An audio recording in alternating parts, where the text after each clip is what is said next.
Good morning. It's old, so it has to be worth a lot of money. We hear that refrain often here at the Casey Auction Appraisal Company, and that's what we're going to be discussing this week on Behind the Gavel with Jason. My name is Jason Roski. I own the Casey Auction Company here in Kansas City, Missouri, and we love having these opportunities to talk with our fans, friends, and strangers from around the world to give them an idea, some bits and pieces, some tidbits of information on how they can better tell what they have and what they are looking for, and if things are going to be worth around the world. more money than they think. I'm going to go ahead and Ideas, share this on my page real quick, if you all don't mind, and post. All right. So there we go. So yes, does age affect value in an object? Good morning, Mercedes. How are you doing today? Does age affect value positively or negatively, or does it affect it at all? Are there other topics and issues that have more importance in determining the value than the age? And so when people, especially when people inherit something and you don't have a lot of experience either collecting or buying or selling or looking at antiques and collectibles, the first misconception, I think one of the biggest misconceptions, is it's an old piece, it has worth a lot of money. And there is truth to that. Age definitely affects value. And I have some examples I'll show you today, things that are different ages and what they would be worth more or less if they were newer and or older. So let's just talk about age in general. The fact that something has survived a long time does absolutely help in establishing its value. Even if it doesn't help it establish the value, it definitely helps establish what it is, right? If you have pictures of an item from a house, an interior picture of your house from 1950, from your grandparents' house, and the item is sitting on the table, you know it's at least that old. Conversely, if a piece is wrapped in a newspaper from 1972, that doesn't mean that it has to be at least that old, although generally speaking it is. The Hadley marionettes are online right now, Mercedes. There should be links all over our Facebook page or our website, caseyauctioncompany.com. And that's something that age isn't as huge a factor in value. The Hadley marionettes are a spectacular collection of marionettes and puppets and paintings and related ephemera to Dolores Hadley, who was a puppeteer here in Kansas City, single mom, basically made puppets for her children as a Christmas gift one year, and then started making more and doing little shows for the Parks and Rec department here in Kansas City, and then got a contract at Worlds of Fun, was there, had a stage and a show for over 20 years with them. And we're honored and excited to be selling the collection, what remains of it, at auction right now, and it's on our website. Those things aren't that old, but there's a lot of interest because they're not old, because people remember them. And so that's kind of a converse. If that artist had been working in the 50s and 60s in Kansas City, her works may not be as popular nor as desirable or as interesting as these are, because people have a really good connection. People remember them. They remember going there and seeing them with their family or their children or as a child. Did I just go on the website? Yeah, caseyauctioncompany.com, Mercedes. And there should be a Inspire Us here and click for here for inspiration, which is our upcoming auctions event page. And you should find the auction there. So we just talked about how the age on the Hadley puppets doesn't necessarily affect the value, good or bad. The value is going to be established much more in who she was and what they were. So let's talk about, I brought a couple of examples. We're working on a couple of estates. And this piece here is a teapot made by Wedgwood. And looks just kind of like, almost like the Jasperware stuff, right? You see a lot of things like this. It's kind of just a white teapot lion on the top. And let me show you the first thing we're looking for age is, what does the bottom look like? And the reason we do that is we can find a lot of information out by looking at the bottom. We can see, and this is not going to show really well, but you look at the base, the rim of the base, is there a lot of wear there? Does it show use? I mean, when you use a teapot, you set it down and it moves. You slide it, it scuffs. You pour a cup of tea, and it's going to make it's going to leave some wear on there. The other thing that I noticed right away looking at this the very first time, is you can kind of see swirls. Try to catch the light just right for you all here at home. There you go. You can kind of see swirls there, right? Along the top and around the edges. Well, that was all hand done. So somebody, when they were finishing this, or applying the glaze, and you can see the rag basically where they took the glazed finish and just wiped it down and wiped off the excess. And so that was a really telltale sign for me that it was an old piece. And then also across the top, you can see that there is an impress mark, but you probably can't read it. It does say Wedgwood, and then there's a number. And then you can see the swiping on the of the glaze really clearly there. It is just marked Wedgwood. Now, what does that mean? So we've talked about this before, but it's always a good thing to review this. So import-export laws have changed. Tariff laws have changed over the years. Of course, tariffs are a big topic of conversation around the water cooler today, but they've always been a topic of conversation. And in 1891, the United States government enacted, I believe, the McKinley Tariff Act, which basically states that any item being shipped into the country had to have the country of origin stamped upon it or marked on it somehow or another so that Americans would know where the piece was being made. Truth in marketing. So that you would know that Wedgwood is shipped here from England, and Meissen is shipped here from Germany, and Sevres is shipped here from France, and Nippon is shipped here from Japan. So you have these different companies of where it's being shipped from, right? Makes a lot of sense, except that as in every generation, there are people who kind of figure out how to skirt the system. And it's always been cheaper to have things made in Asia than in Germany, France, America. It's always been the case. And so early 1900s, some young men realized that they could make figures and vases and dinnerware, whatever else, in Japan, ship it to France or Germany, stamp France or Germany on it because that's where it's being shipped to the United States from, and then it was being sold as German goods. Well, in 1921, the rules changed again that the country of manufacture had to be included on the piece. So it had to stay made in Germany, made in England, made in France, made in Japan. And so that's a really good tip to have in your back pocket. Know that when you're looking at something, if it's stamped made in China, 95% of the time it's going to be post 1921. There are some variations on that. There are some exceptions to that rule, but 95% of the time it says made in Japan or made in China or made in wherever. That's going to be a 1920s or newer piece. So this teapot, going back to this teapot, is just stamped Wedgwood. Just the company name is stamped on there. So that's a pretty good indication that it's made prior to 1891. And so that really does establish age then. So you know that that piece is probably 1880s or older. And this is one of those kind of things that you have to touch and feel and experience. This is actually a salt glazed, it's almost a stoneware. It's heavier than pottery or porcelain. And Wedgwood made a lot of this salt glaze finish, salt glaze work in the 1820s.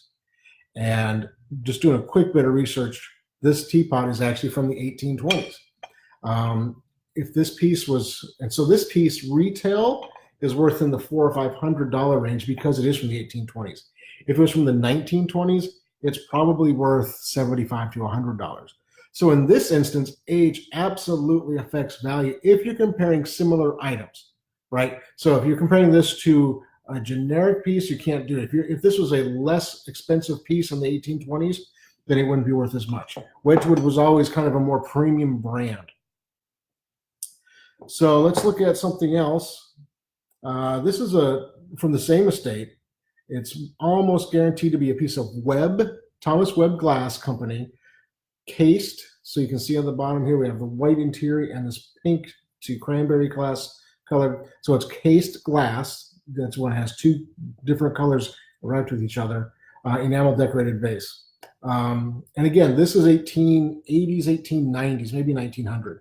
And we can tell that, again, this one has absolutely no markings on it. So how do you go from there? So we want to look at and see, I think we can show the wear on the foot. So again, it's a vase. Anytime you use it, you're going to slide it and move it just a little bit. And there is wear to the glass. Glass does wear. You see little lines, little inclusions, just from being moved across the table, or a buffet or a mantle. It has just gotten there's some wear that happens over time. The other thing that we notice is that the gilding around the edge is not perfect.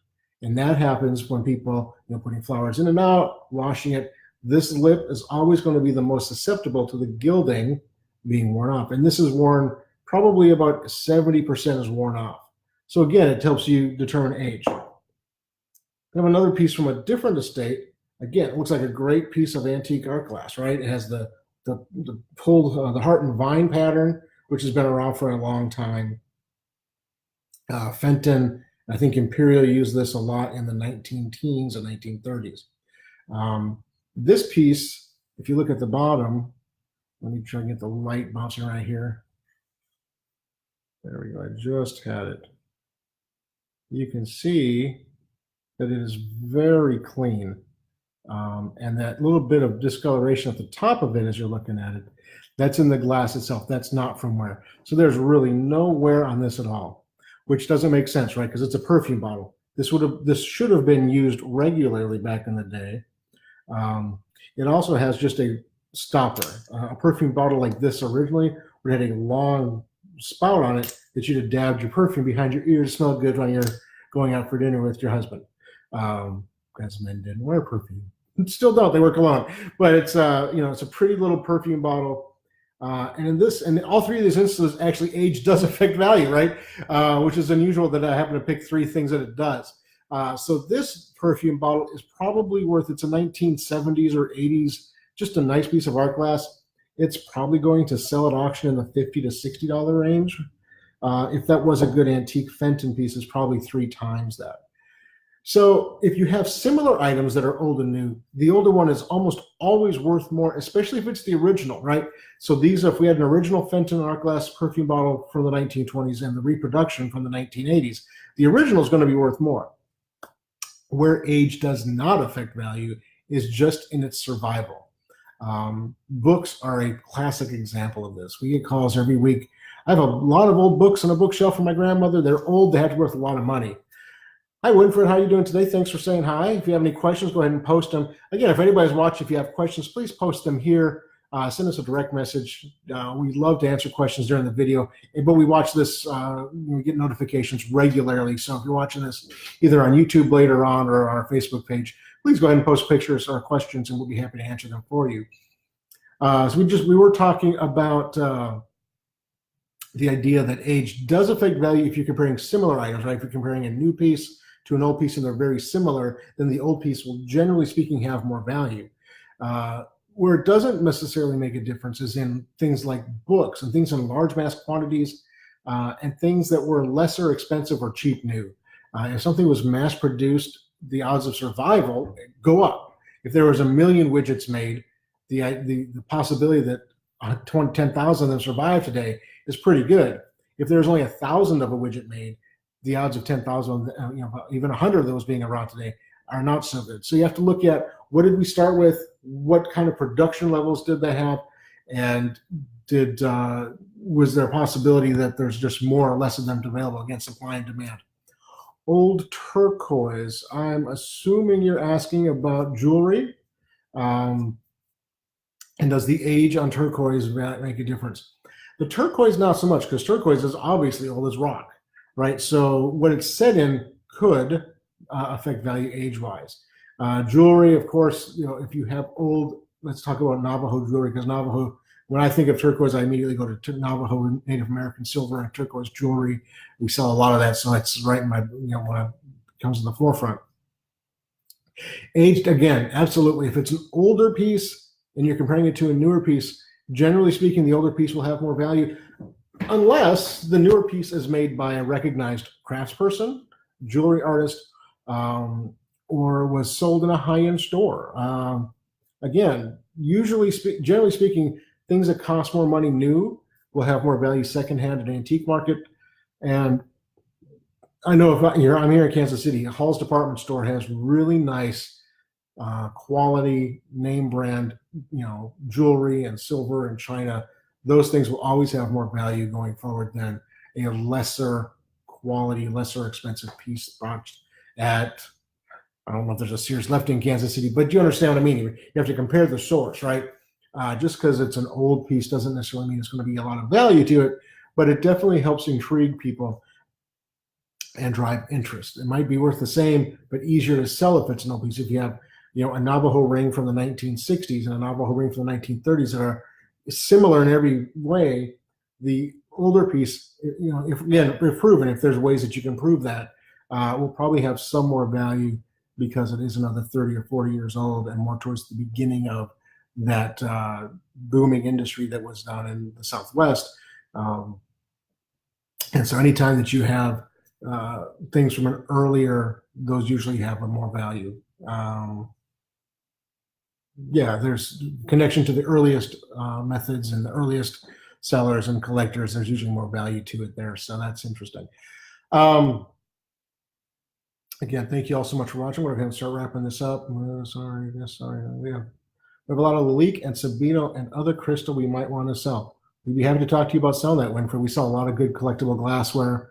And you can send us a private message, or I'll send you one here after the video and get back to you on that. We sell a lot. It's a pretty easy market for us to access. We've sold a lot before, so we have buyers in our database, so we can easily help you with that. And Lalique, that's another area where age can definitely affect value because they've made some pieces for a long time. And so if you have an example of a piece from 1930 and an example of the same piece from 1970, the one from 1930 is probably going to bring more money if you can prove that it was such. Oftentimes, unless you have some sort of documentation, it's hard to prove differences because they use the same molds and glassware and so on and so forth. Thanks to somebody who just sent up all the thumbs up. Appreciate that. I'm going to wrap this up in just a minute, but if you have any questions, comments, or concerns, go ahead and post them here. Send us a direct message. Really do appreciate people engaging when you hit the like button, the share button, the heart button. It really makes us feel like your people are watching and your friends know that you're watching too. If you do have friends you think might be interested in this topic or others that we've discussed on our previous Behind the Gavel with Jason's, please share this with them or share our page with them so they can get interested and see what we're talking about every week here. You can always give us a call at 816-283-3633. Thank you so much. Drop us an email, info@kcauctioncompany.com, and company is spelled out KCAUCTIONCOMPANY.com. And you can always send us a direct message here on Facebook. You can always follow us on Instagram as well. We post things there almost every day, as regularly as we do here on Facebook. And of course, we have the Hadley collection going on right now. Next week, we're going to load up our next fine art antiques and jewelry auction, which is really good. And something I want to show real quick before you get off the page. This week, we were honored and thrilled and excited to be featured in the newest KC Studio magazine. This comes out 6 times a year, put out by the Kansas City Arts Commission. And they feature and talk to interesting people in Kansas City. And there we are with a big picture of the Hadley collection. I'm trying to see myself there. Yeah. And it says from footballs to puppets, KC Auction Company puts Kansas City's past on the block. And it's about a 5 or 6 page article. So I was pretty excited about that. And I cleaned up pretty good there. Yeah. Thanks all so much for the thumbs up. We, like I said, really excited about this. If you want a copy of this, let us know. I got a bunch. We'll be happy to send you a copy of the magazine to anywhere in the country. Just let us know. Send us a message here. Send us a private message with your address. We'll be happy to send you a copy of this anytime anybody wants us to get these. We're happy to get that to you in here as soon as we can. So have a great holiday weekend, Labor Day weekend. So it's a 3-day weekend for most. I will be working over the weekend for sure. We're really, really swamped here in a great way. We've got some just killer stuff coming up. I'm so excited about where the business is right now and what we're going to have going on. So thank you all so much for watching. Have a great weekend, and we will talk to you soon.